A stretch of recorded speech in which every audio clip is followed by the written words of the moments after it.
Hello student, welcome to my channel genius study. आज हम करेंगे हमारी हिस्ट्री आवर पास्ट पार्ट 1 का chapter 1। What, where, how and when. इसमें 4 क्वेश्चन हैं। व्हाट मतलब क्या, वेयर मीन्स कहाँ, हाउ मतलब कैसे एंड व्हेन मतलब कब। ओके, चलिए हमारा लेसन स्टार्ट करते हैं। यहाँ पर एक पिक्चर बनी हुई है एक गर्ल की। इसका नाम क्या है? रशीदा। ये एक क्वेश्चन कर रही है। चलिए हम देखते हैं कि ये क्या क्वेश्चन कर रही है। Okay. Rashida question. Rashida question. Rashida sat reading the newspaper. Rashida ने बैठ के न्यूज़पेपर पढ़ा। Suddenly her eyes fell on a small headlines. अचानक उसकी आंखें एक लाइन पे रुक गईं। 100 years एगो, 100 साल पहले। मतलब 100 साल पहले वाले वर्ड पे उसकी आंखें वहीं रुक गईं।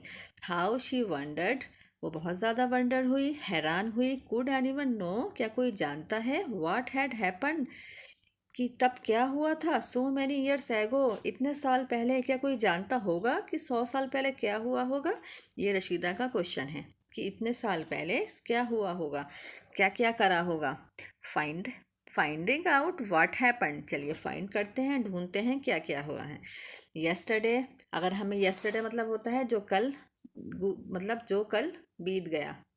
तो yesterday you could listen to the radio. हम रेडियो पे कुछ सुन सकते हैं अगर हमें पिछले दिन का कुछ देखना हो। वॉच टेलीविज़न, टेलीविज़न पे देख सकते हैं। Read a newspaper, newspaper read करके पता कर सकते हैं। लास्ट ईयर, अगर हमें लास्ट ईयर का कुछ जानना हो। आस्क समबडी हु रिमेंबर्स, तो किसी ऐसे से पूछ सकते हैं जिसे ये पता हो कि लास्ट ईयर क्या हुआ हो, किसी इंसिडेंट के बारे में या किसी इम्पॉर्टेंट किसी एडवेंचर्स के बारे में कि कुछ ऐसा हुआ हो।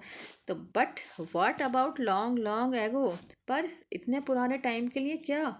Let us see how it can be done. चलिए अब देखते हैं कि ये कैसे मुमकिन है कि हम इतना 100 साल पहले का अगर हमें कुछ जानना हो तो हम कैसे जान सकते हैं। चलिए आगे देखते हैं। What can we know about the past, कि हम पास्ट के बारे में, हम बीते हुए कल के बारे में कैसे जान सकते हैं। There are several things we can find out, बहुत सारी चीज़ें हैं जिन्हें हम फाइंड आउट कर सकते हैं। व्हाट पीपल ईट, पीपल आदमी इंसान क्या खाते थे। The kind of cloth they wore, वो किस तरह के कपड़े पहनते थे। The house in which they lived, वो किस तरह के मकानों में रहते थे। We can find out about the lives of hunters, हम इनके बारे में भी जान सकते हैं। The lives of hunter, hunter मतलब क्या होता है? शिकारी, जो मतलब जानवरों का शिकार करते हैं। उनकी ज़िंदगी के बारे में। हर्डर मतलब होते हैं जो भेड़ बकरियां चराते हैं ना, उन्हें। फार्मर्स मीन्स किसान। Rulers means king. Merchant, priest, craft person जो क्राफ्ट का काम करते हैं। आर्टिस्ट, मूर्तिकार।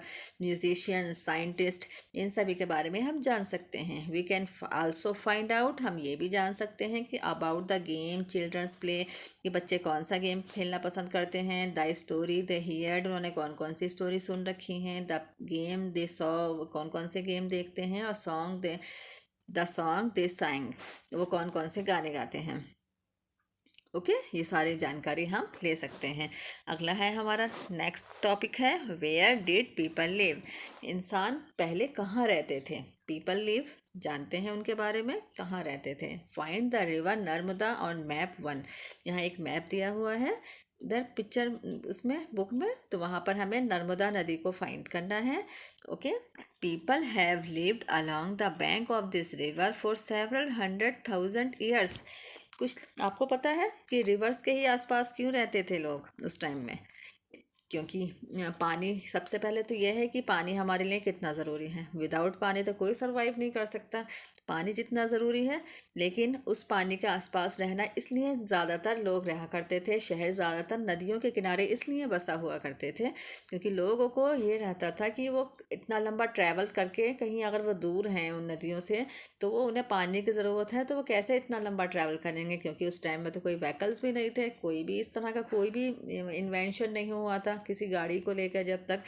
तो वो इसलिए नदियों के ही पास रहना पसंद करते थे ताकि वो आराम से वहाँ से पानी यूज़ कर सकें। इसलिए people have lived along the bank of this river, तो उस टाइम में लोग, जो वहाँ उस टाइम के एशियन टाइम के लोग थे, वो नर्मदा नदी के पास रहा करते थे। नर्मदा नदी ये एक नदी है। ओके। इसके आसपास बहुत सारे शहर बसे हुए थे, उस टाइम में लोग रहा करते थे। तो for several 100,000 years ago, years की बात है ये, some of the earliest people who lived here were skilled gather.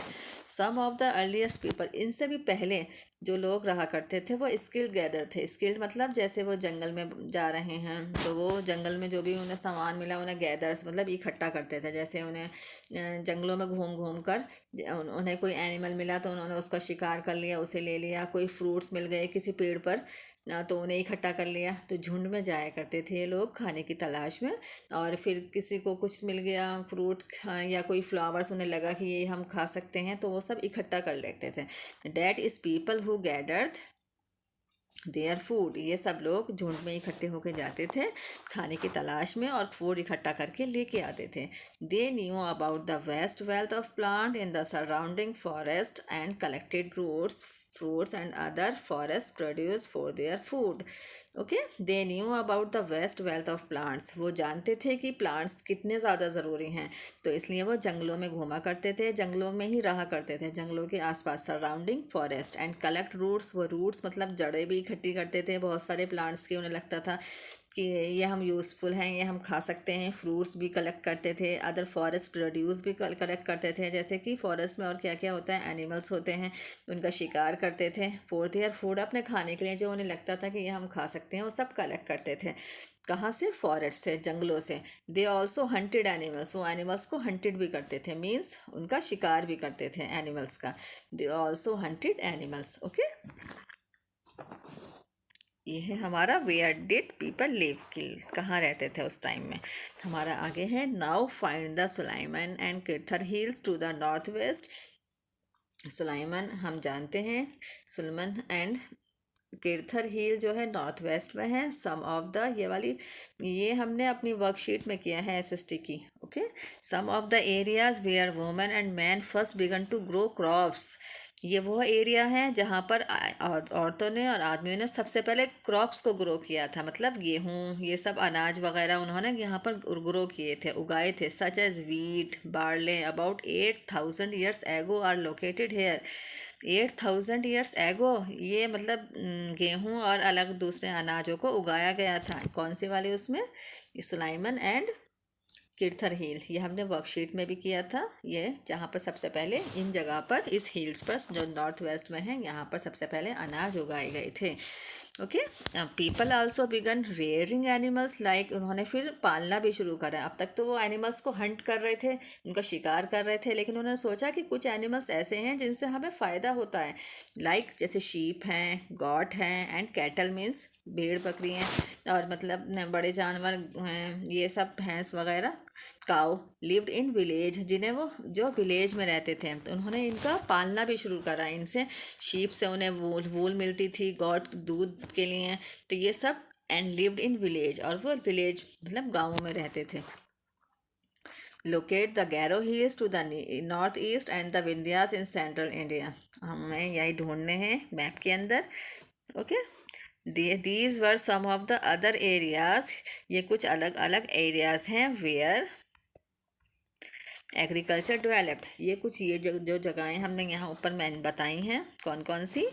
ये है Garo hills to the north east में, और विंध्यास जो है वो सेंट्रल में। ये हम ये वाली यहाँ पर एग्रीकल्चर बहुत ज़्यादा डेवलप हुई थी, यहाँ खेती का बहुत ज़्यादा विकास हुआ था।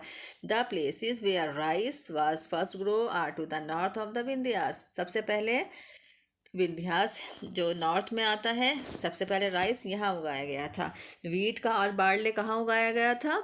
सुलेमान एंड किर्थर हिल्स में। ओके, और राइस कहाँ उगाया गया है? विंध्यास में, जो कि नॉर्थ में है। ओके, ये वेरी इंपॉर्टेंट है, ये हमने वर्कशीट में भी किए हैं। ओके, आगे देखते हैं। Trace the river Indus and its tributaries, अब हमें ट्रेस करना है इंडस रिवर्स को, इंडस रिवर को। ओके, और ट्रिब्यूटरीज किसे कहते हैं? Tributaries are smaller river that flow into a larger river, ये छोटी छोटी नदियाँ होती हैं जो बड़ी नदियों के अंदर आकर मिल जाती हैं। About 4700 years ago some of the earliest cities flourished on the bank of this river. 4700 years एगो बहुत सारी सिटीज़ जो थी इन्हीं बैंक ऑफ रिवर के किनारे बसी हुई थी। लेटर अबाउट 2500 years एगो cities develop on the bank of the Ganga, लेकिन उसके बाद 25 years एगो बहुत सारे शहर बसे गंगा के किनारे and its tributaries and along the sea coast. फिर इसके सहायक नदियों के किनारे, ट्रिब्यूटरीज जो छोटी छोटी नदियाँ होती हैं उनके किनारे भी बसने लगे, और सी कोस्ट मतलब समुद्र के किनारे भी बसने लगे शहर। ओके, धीरे धीरे सब सारे नदियों के किनारे, समुद्र के किनारे शहर बसने शुरू हो गए इस तरह से। आगे है locate and its tributary called the Son. Ganga and its tributary, Ganga को और उसकी सहायक नदी को क्या कहते हैं? सोन। ओके, आगे है in Asian times the area along this river to the south of the Ganga was known as Magadha. In Asian times, Asian time मतलब प्राचीन काल। Okay, the area along this river to the south of the Ganga, Ganga के south के जो areas थे उन्हें मगधा के नाम से जाना जाने लगा। Now lying in the state of Bihar, जो आज बिहार में है। It's it's ruler were very powerful, यहाँ के जो रूलर्स थे, किंग थे, बहुत ज़्यादा पावरफुल थे। And set up a large kingdom, और उन्होंने बहुत बड़ा साम्राज्य अपना बसाया था। Kingdoms were set up in other parts of the country as well. उन्होंने अपना साम्राज्य दूसरे पार्ट्स में भी कंट्री के बसाया था, मतलब किसी और स्टेट पर के साथ फाइट करके वहाँ उस पर कब्जा कर लिया, वो भी इनके किंगडम का ही हिस्सा था।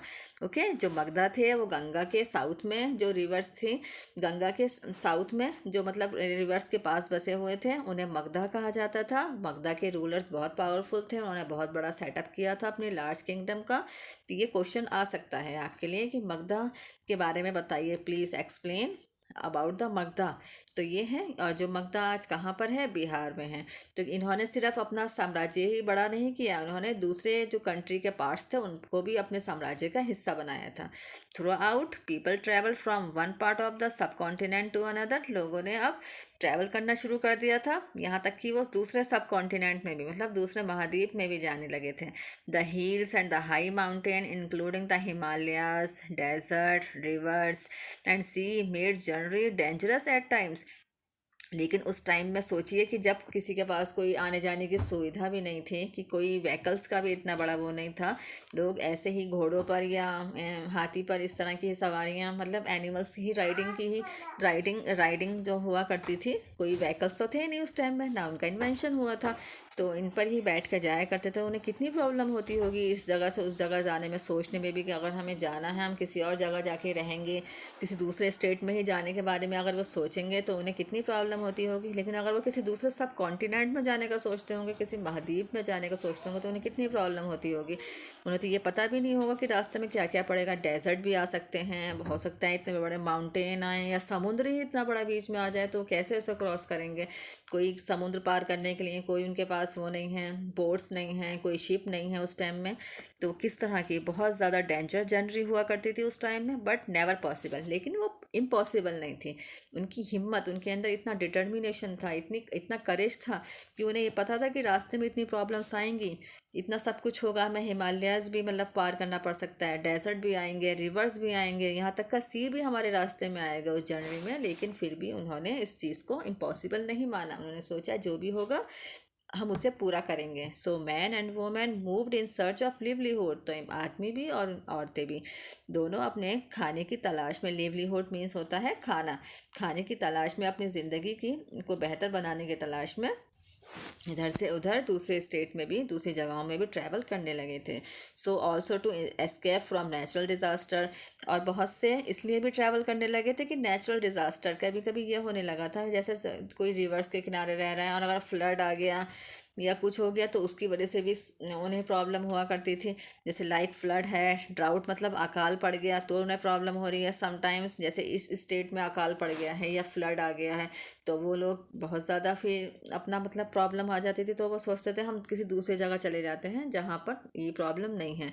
समटाइम्स मैन मार्च्ड इन आर्मीज, कभी कभी ये लोग आर्मीज बनाकर, मतलब अपना पूरा काफिला जैसे होता है बहुत सारे इकट्ठे होकर जाते थे। कॉन्क्यूरिंग अदर्स लैंड, दूसरे लैंड्स के ऊपर अपना कब्जा जमाते थे। बिसाइड मर्चेंट ट्रैवल्ड विद कारावंस और शिप्स। लेकिन जो मर्चेंट थे, व्यापारी थे, वो ट्रैवल करते थे कारावंस। कारावंस जो होती हैं वो एक तरह की गाड़ी होती हैं जिसमें पहिए वाली गाड़ी होती है, लेकिन उसमें इस तरह का ऊपर से छस्सी बनी हुई होती है कि उसमें आदमी आराम से बैठ भी सकता है और अपना थोड़ा बहुत सामान भी रख सकता है। Okay. Carrying valuable goods from place to place, अपने मतलब जो उन्हें बेचना होता था वो सामान उसके अंदर रखते थे और एक जगह से दूसरी जगह पर जाते थे। All religious teachers walk from village to village, जो रिलीजियस टीचर होते हैं, जो टीचर्स थे मतलब धार्मिक लोग जो थे, पंडित वगैरह जो पढ़ाते थे, तो वो भी एक गांव से दूसरे गांव जाया करते थे। टाउन टू टाउन, शहर से शहर जाते थे पढ़ाने की वजह से। Stopping to other offer instruction and advice on the way, अपने इंस्ट्रक्शन दिया करते थे और अपने एडवाइस दिया करते थे। फाइनली सम पीपल पर has travel driven driven by a spirit of adventure, कुछ लोग इसलिए ट्रैवल करा करते थे कि उन्हें एडवेंचर्स का बहुत शौक था, उन्हें लगता था कि देखते हैं वहाँ कैसे होगा। वांटिंग टू डिस्कवर न्यू, उन्हें कुछ डिस्कवर करने की थी कि हमें कुछ नया जानना है, नया डिस्कवर करना है। एंड एक्साइटिंग प्लेसेस, और नई नई जगहें देखने की थी। All these land to the sharing of ideas between people, फिर वो वापस आकर अपने आइडियाज़ दूसरे लोगों को बताया करते थे। हम वहाँ गए, हमने रास्ते में ये देखा, ये देखा, हमने ये देखा। तो यहाँ पर है कि किस तरह से लोग एशियन टाइम में भी उन्होंने मूव करना किस तरह से शुरू किया। कुछ अपने खाने की तलाश में इधर से इधर गए, कुछ नेचुरल डिज़ास्टर्स की वजह से गए। तो जो मर्चेंट थे, व्यापारी थे, वो अपना सामान बेचने की वजह से जाते थे। कुछ लोग एडवेंचर्स की वजह से जाते थे और कुछ पढ़ाई की वजह से, जो रिलीजियस टीचर्स थे वो अपने पढ़ाने की वजह से, मतलब सब अपने अपने उसमें निकलने लगे थे एक जगह से दूसरी जगह, चाहे विलेज टू विलेज हो, टाउन टू टाउन हो, या कंट्री या बाहर की कंट्री तक जाने की कोशिश उनकी शुरू हो चुकी थी। Why do people travel now a day, आज लोग क्यों ट्रैवल करते हैं? Look at map one once more, दोबारा देखिए मैप वन को। Hills, mountain and sea from the natural frontiers of the subcontinents, जो पहाड़ियाँ होती हैं, पहाड़ होते हैं, ये समुद्र होते हैं, ये सब नेचुरल फ्रंटियर्स होते हैं सब कॉन्टिनेंट के, ये सब कॉन्टिनेंट में होते हैं। While it was difficult to cross this frontiers, लेकिन ये बहुत मुश्किल है इन्हें क्रॉस करना। Those who wanted could did scale the mountain and cross the river, जो इन्हें पार करना चाहेगा उसे माउंटेन भी क्रॉस करने पड़ेंगे और क्रॉस द सी भी क्रॉस करना पड़ेगा। People from across the frontiers also came into the subcontinent and settle here, जिन लोगों ने इन सब चीज़ों को पार किया वो सब कॉन्टिनेंट दूसरी कंट्री में पहुंच गए, दूसरे महाद्वीप में पहुंचे और वहां जाके सेटल हो गए। Okay. These movement of people enrich our cultural tradition, लेकिन इस तरह के मूवमेंट से, मतलब इस तरह के इधर से इधर आने जाने से हमारा कल्चरल जो है, हमारा ट्रेडिशन है, बहुत ज़्यादा बड़ा। People have shared new ways of carving stone, composing music, तो लोगों ने बहुत सारी चीज़ें वहाँ नहीं जाके सीखी। जगह जो यहाँ से जो लोग कहीं दूसरे सब कॉन्टिनेंट में गए, दूसरे महाद्वीप वगैरह वहाँ जाके रहे, तो उन्होंने वहाँ पर स्टोन कार्विंग करने के बारे में, म्यूज़िक कंपोजिंग करने के बारे में, एंड इवन कुकिंग फूड के बारे में कि यहाँ खाना ऐसे भी बनता है, ऐसे भी बना सकते हैं। सेवरल हंड्रेड ऑफ ईयर्स, मतलब सेवरल हंड्रेड ऑफ ईयर्स के बारे में उन्होंने वहाँ देखा। तो यह है कि इस तरह के मूवमेंट किस लिए ज़रूरी था लोगों को, कि अपना लिवलीहुड के लिए तो था ही, लेकिन बहुत सारे लोग इस वजह से भी गए ताकि वो कुछ नया सीख सकें।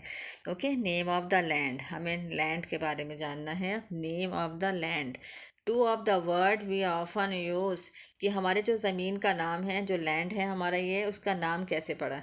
To of the words we often use for our country are India and Bharat, दो वर्ड्स जो हम अपनी कंट्री के बारे में सबसे ज़्यादा सुनते हैं, क्या हैं वो? India and Bharat. हम यही नाम सबसे ज़्यादा सुनते हैं ना, इंडिया भी कहते हैं, ऐसे भारत भी कहते हैं।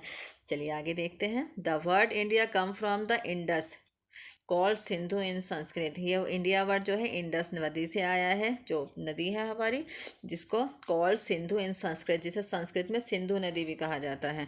Find Iran and Greece in your atlas, हमें मैप के अंदर ईरान और ग्रीस को चेक करना है, ठीक है, ढूंढना है। The Iranians and the Greeks who came through the north waste about 2500 years एगो, जो ईरान से और ग्रीक से जो लोग यहाँ आए थे नॉर्थ वेस्ट अबाउट 2500 ईयर्स पहले, and were familiar with the Indus, और जो इंडस नदी के किनारे बस गए थे, कॉल्ड इट द हिंदूज और द इंडोस, उन्हें हिंदूज और इंडोस कहा जाता था, क्योंकि वो कहाँ से आए थे, एक तो ईरानियंस थे और ग्रीस थे, लेकिन वो नदी के किनारे बसे थे, इंडस नदी के किनारे, तो इसलिए उन्हें ये नाम दिया गया था। ओके, हिंदूस, एक तो उन्हें हिंदोस कहा जाता था, दूसरा उन्हें इंडोस भी कहा जाता था क्योंकि वो इंडिया इंडस नदी के किनारे थे। And the land to the east of the river was called India, और जो ईस्ट के रिवर के ईस्ट का लैंड था वो इंडिया कहलाता था। पहले इतना छोटा सा इंडिया था, जो उस टाइम में उस रिवर के किनारे, जहाँ या ग्रीक से ईरान से वाले मतलब आके यहाँ सेट हुए थे, तो जब उसके आसपास का जो एरिया था वो इंडिया कहलाता था। The name Bharat was used for a group of people who lived in the north waste. Bharat word उन लोगों, उस ग्रुप के लोग यूज़ करते थे जो नॉर्थ वेस्ट में थे और who are mention in the Rigveda, और जिसके बारे में ऋग्वेदा में बताया गया है। The earliest composition in Sanskrit, जो संस्कृत में है, dated to about 2500 years ago, later it was use for the country. और उसके बाद ये पूरी कंट्री के लिए ही ये वर्ड यूज़ होने लगे, 35 ईयर्स एगो पहले। ये बात वर्ड, ये वाला सिर्फ उन लोगों के लिए यूज़ होता था, वो ग्रुप के लोग अपने बताते थे कि ये नॉर्थ वेस्ट में जो थे वो कहा करते थे कि ये इतना हिस्सा जो है ये भारत का है, भारत कहलाता है, और उससे आगे का जो था वो इंडिया, वो वहाँ का हिस्सा इंडिया कहलाता था, जहाँ पर वो ईरानियंस एंड ग्रीक्स से आके बसे थे, तो इसलिए। लेकिन बाद में ये फिर चेंज हो गया, पूरा का पूरा इंडिया इतना बड़ा पूरा, उसको ही भारत और इंडिया कहा जाने लगा। ठीक है। Finding out about the past, हमें अपने पास्ट के बारे में कैसे जानते हैं। There are several ways of finding out about the past, बहुत सारे तरीके हैं, सेवरल वेज हैं हमारे पास जिससे हम अपने पास्ट के बारे में जान सकते हैं। One is to search for and read books that were written long ago, सबसे पहला है रीड बुक्स, बुक्स को रीड करना जो उस टाइम में लिखी गई थी। दीज आर कॉल्ड मैन्यूस्क्रिप्ट, वो बुक्स क्या कहलाती हैं, मैन्यूस्क्रिप्ट। और मैन्यूस्क्रिप्ट क्या होती हैं, ये हमने अपनी वर्कशीट में किया था, जो एक पाल्म लीफ के ऊपर लिखी जाती थी। Okay, because they were written by hand, ये हैंड से लिखी जाती थी। These come from the Latin word manu meaning hand, ये लैटिन वर्ड है जो मेन्यू है, मेन्यू से लिया गया है और जिसका मतलब है हैंड, मतलब हैंड से लिखा जाने वाला। These were usually written on palm leaf, ये एक पाल्म का ट्री होता है उसकी लीफ पे लिखी जाती है, और ऑन द स्पेशली प्रिपेयर्ड, और इसे स्पेशली बनाया जाता है, bark of a tree known as the birch, एक बिर्च नाम का ट्री होता है उसकी बार्क से, which grow in the Himalayas, और जो हिमालय में ग्रो करते हैं। ओके, ये है इस स्क्रिप्ट के बारे में कि स्क्रिप्ट, मैन्यूस्क्रिप्ट क्या थी। मैन्यूस्क्रिप्ट जो होती हैं वो हैंड से लिखी गई बुक्स होती हैं जो पाल्म लीफ के ऊपर लिखी जाती हैं और जिन्हें स्पेशली प्रिपेयर किया जाता है, bark of a tree known as the birch which grow in the Himalayas, जो हिमालय में सबसे ज़्यादा मिलते हैं ये वाले tree. Over the years manuscript were eaten away, बहुत इतने साल के बाद मैनी मैन्यूस्क्रिप्ट वर इटन, लेकिन इतनी सारी कुछ मैन्यूस्क्रिप्ट को इटन है इवन बाय इंसेक्ट वगैरह ने खा लिया है। सम वर डिस्ट्रॉयड, कुछ डिस्ट्रॉय हो गई हैं, ख़त्म हो गई हैं, बट मैनी हैव सर्वाइव्ड, मगर उसके बावजूद भी कुछ हैं, often preserved in temples and monasteries, जो हमें टेम्पल्स में, मंदिरों में, मोनेस्ट्रीज बोलते हैं जहाँ पे बौद्ध धर्म के लोग मतलब पढ़ाई करते हैं, बौद्ध भिक्षु वगैरह जहाँ पर रहते हैं, monasteries. These books dealt with all kinds of subject, ये बुक्स बहुत सारे सब्जेक्ट के ऊपर होती थी। मैन्यूस्क्रिप्ट रिलीजियस बिलीफ होता था इनके अंदर, प्रैक्टिस होता थे कि हमें रिलीजियस जो भी कि हमारे धार्मिक विचार क्या हैं उनके बारे में practice. The lives of the king, king कैसे रहते थे, मेडिसन क्या होती थी उस टाइम में, साइंस कितनी डेवलप हुई थी, ये इन सारे टॉपिक के ऊपर ही मैन्यूस्क्रिप्ट थी। Okay, besides there were epic poems plays, यहाँ तक कि एपिक्स भी थे, नाटक पोएम्स भी थे, उनके ऊपर प्ले भी बनाए गए थे। Many of these were written in Sanskrit, ज़्यादातर जो हैं वो संस्कृत में लिखी गई हैं। Others were in Prakrit language use by ordinary people, और कुछ जो हैं ज़्यादातर वो प्राकृत, जो उस टाइम में वहाँ के लोग लैंग्वेज बोलते होंगे उसमें हैं, एंड तमिल में हैं। इस तरह से ये 3 लैंग्वेज में हैं, सबसे ज़्यादा संस्कृत में, दूसरी हैं प्राकृत में, तीसरी हैं तमिल में। तो ये मैन्यूस्क्रिप्ट सब चीज़ों के ऊपर थी। We can also study inscriptions, अब हम जानते हैं इंस्क्रिप्शन के बारे में। इंस्क्रिप्शन क्या होते हैं, डू यू नो इंस्क्रिप्शन? चलिए देखते हैं। These are written writing on relatively hard surface such as stone और मेटल। ये राइटिंग हमें लिखनी होती है एक हार्ड सरफेस, एक हम पत्थर के जैसे स्टोन और मेटल के उसके ऊपर खुदाई करके मतलब ये वर्ड्स लिखवाते थे। Sometimes king got there orders inscribed so that people could see read and ओबे देम। किंग्स जो थे उस टाइम के राजा जो थे अपने ऑर्डर्स को इंस्क्राइब कराया करते थे और मतलब खुदवा कर पत्थरों के ऊपर लगवा दिया करते थे ताकि लोग जो है उनकी प्रजा जो है उन्हें पढ़े, उन्हें देखे और उन्हें ओबे करे कि ये रूल्स हैं, आज से ये रूल्स हैं, ये करना है और ये नहीं करना है। इस तरह की चीज़ें इंस्क्राइब करी जाती थी जो लॉन्ग टाइम चलती रहती थी। There are other kinds of inscription, दूसरी तरह की भी इंस्क्रिप्शन होती थी एज वेल, जैसे कि where men and women including kings and queen recorded were they did. वो अपने बारे में लिखवाया करते थे कि इस किंग ने जैसे कुछ मॉन्यूमेंट्स बनाया है या ये काम किया है तो उसके बारे में खुदवा के लगवा दिया करते थे कि जिससे ये लोगों को, आने वाले लोगों को ये पता चल सके कि ये वाले किंग ने ये काम किया है या उनकी रानियों ने, ये क्वींस ने ये बनवाया है, ये कराया है। For example king often keeped record of victories in battle. ज़्यादातर किंग जो थे इस तरह के रिकॉर्ड रखा करते थे कि जो उन्होंने कितनी लड़ाइयाँ लड़ी हैं और किस किस उसमें उन्हें जीत मिली थी। ओके।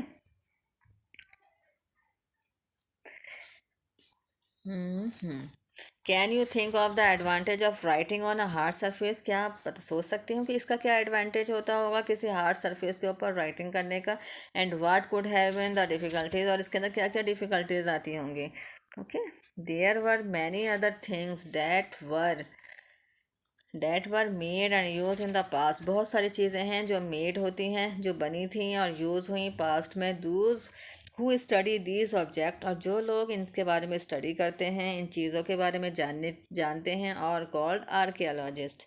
आर्कियोलॉजिस्ट किसे कहते हैं, वो लोग जो पास्ट में जो चीज़ें बनी थी, जो यूज़ हुई, उनके बारे में जानते हैं या जानने की उसमें लगे होते हैं, तो उन्हें कहा जाता है archaeologist. They study the remain of building made of stone and brick, painting and sculpture. वो स्टडी करते हैं बिल्डिंग्स के बारे में कि ये किस पत्थर से बनी हैं या ब्रिक से, ईंटों से बनी हैं, इन पे पेंटिंग किस तरह की है, स्कल्पचर किस तरह का है, उन पर नक्काशी किस तरह की गई है। They also explore the excavate dig under the surface of the earth. वो यहाँ इतना ज़्यादा अंदर तक जाते हैं, ज़मीन के अंदर जाके खुदाई करते हैं। टू फाइंड टूल्स, उनके औजार, उनके वेपन्स, मतलब उनके लड़ने के जो वो थे उनके वेपन्स थे, पॉट्स उनके, पेन्स, ऑर्नामेंट्स मतलब जो वो गहने वगैरह पहनती होंगे, एंड कॉइन्स उनके सिक्के, ये सब ढूंढते हैं। Some of these object may be made of stone, बहुत सारी चीज़ें इनमें से स्टोन की होती हैं। अदर ऑफ बोन, कुछ बोन के होते हैं। बेक्ड क्ले और मेटल, कुछ क्ले को बेक करके गर्म करके बनाए जाते हैं और कुछ मेटल की होती हैं। Object that are made of hard imperishable substances usually survive for a long time. लेकिन जिन चीज़ों से ये चीज़ें बनी होती हैं वो बहुत ज़्यादा हार्ड होती हैं। इम्पेरिशेबल सब्सटेंसेस मीन्स होता है जिसे बहुत जल्दी जो ख़राब ना हो सके, जो ख़त्म ना हो सके बहुत टाइम तक, मतलब इतने इतना 100 ईयर्स, 1000 तक भी उनका कुछ नहीं होता। Usually survive for a long time, इस तरह की चीज़ें यूज़ होती हैं। ओके। ये एक यहाँ पर एक पिक्चर बनी हुई है, यहाँ एक ओल्ड इंस्क्रिप्शन है। This inscription date to about 2250 years ago. ये जो इंस्क्रिप्शन यहाँ पर दिखी है, ये जो है 2250 ईयर्स एगो की है। And was found in Kandahar, जो प्रेजेंट डे अफगानिस्तान में है। ये वहाँ पे हमें मिली है। It was inscript on the orders of a ruler named Ashoka. ये अशोका जो एक द ग्रेट अशोका, उनके बारे में तो आप जानते ही होंगे, तो उनके टाइम का है। उन्होंने अपने ऑर्डर्स इसके ऊपर मेंशन किए थे। You will read about him in the chapter 8। हम इसके बारे में 8th चैप्टर में पढ़ेंगे। When we write anything we use a script. जब हम किसी चीज़ के बारे में जानना चाहते हैं तो हमें स्क्रिप्ट यूज़ करनी चाहिए। स्क्रिप्ट कंसिस्ट ऑफ लेटर और साइन। स्क्रिप्ट जो होती है उसमें कुछ लेटर्स होते हैं, कुछ साइन बने हुए होते हैं, जिससे हमें अंदाज़ा लगता है कि ये क्या कहना चाह रहे हैं। When we read what is written on speak, जिससे हमें पता चलता है कि वो क्या लिख रहे हैं और क्या बोल रहे हैं। वी यूज़ अ लैंग्वेज, हम एक लैंग्वेज यूज़ करते हैं। This inscription was inscript in 2 different script and language, Greek और टॉप में and Aramaic below, which were used in this area. This inscription was inscribed in two different script and language. ये जो inscription दिया हुआ है ये दो language में है। ऊपर वाली जो है वो ग्रीक है और नीचे वाली एरामाइक, जो उस टाइम में इन एरियाज़ में यूज़ होती थी। ओके, नेक्स्ट है लेफ्ट में अ पॉट है from an old city. Pot like these were use about 4700 years ago. ये 4700 ईयर्स एगो का है। और राइट में जो है एन ओल्ड सिल्वर कॉइन है। इधर ये ओल्ड सिल्वर कॉइन है। Were in use from about 2500 years ago. ये 2500 ईयर्स एगो के हैं। In what ways is the coin different from the ones we use today. क्या आप बता सकते हैं कि ये वाला कॉइन जो इतने साल पुराने हैं ये आज के कॉइन से किस तरह से डिफरेंट है?